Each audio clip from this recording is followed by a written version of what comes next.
ఆ యొక్క 7 నక్షత్రాలను ఒక్కొక్క కాలానికి ఆయన పంపాడు. ఆఖరి కాలంలో ఉన్న మనము ఆ ఆఖరి నక్షత్రాన్ని 7వ వర్తమానికుణ్ణి మనం తెలుసుకోవడానికి దేవుడు మనకు సహాయం చేశాడు.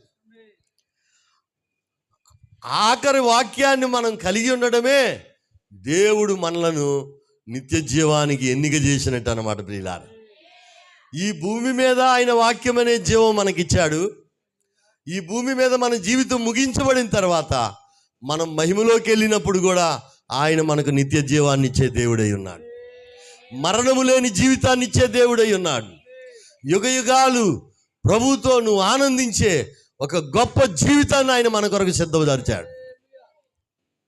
నిత్య జీవం అంటే యుగ యుగాలు కూడా ఆయన మనము దేవునితో ఆనందించే గొప్ప భాగ్యాన్ని మనకిచ్చాడు.